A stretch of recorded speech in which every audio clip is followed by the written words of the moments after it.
Hello guys, welcome back to my YouTube channel Code Surfer, and yes, today we are going to have a look on nested while loop. In last video we saw how the nested for loop works. So just to clear this concept of while loop with the nested loop, like how you can use while loop inside one another, we are just going to have a look on this one. But it is quite confusing than the for loop because for loop is quite easy to use rather than the nested while loop. So let's just quickly have a look. We'll make the same program as we did in the last video, but yeah, it will be a bit confusing. So let's have a look. So this is what we are going to make in today's video, like this kind of pattern we are going to use. So to start it in nested while loop, or sorry, in while loop, we know that we have to initialize the value outside the loop. So we will initialize it here. That will be I and k, so I is equal to 0 and I would say k as well here, and there will be the first while loop will be here, which will be I is less than 11, and in curly braces we will print up the I, that is percentage %d, and comma, that will be I with a semicolon. And this is a very basic, so we know I plus plus would be here. And let's see what comes the output here. So this is what we have got the output, but we don't want it this way, we want it in a straight line. So we will keep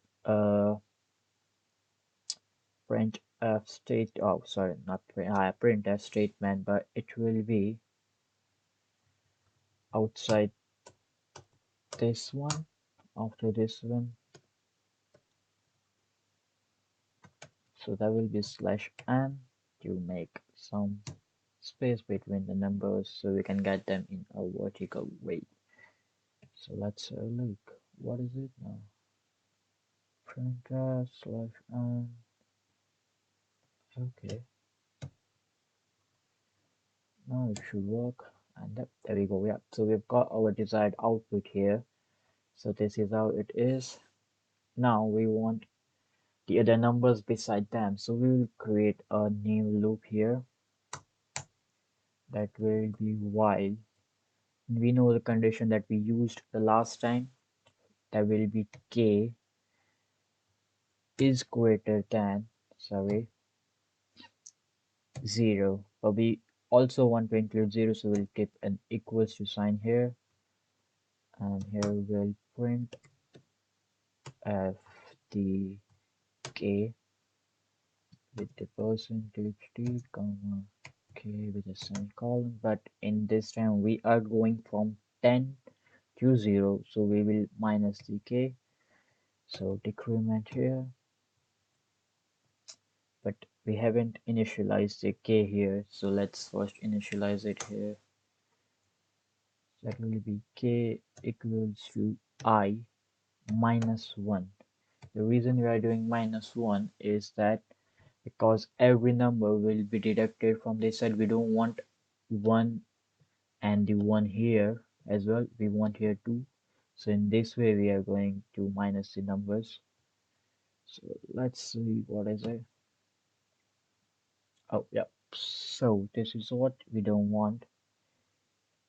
Okay, we got this thing here because the I is incremented here, and after that we have initialized here, so we want it before 1000, so we will clear it from here and make it at the top, and they should work perfectly, I guess. And yeah, we have got our output. This is what we wanted. It is a bit confusing, the while loop, but just to clear the concept how it works, we have made this program and we've got our desired output.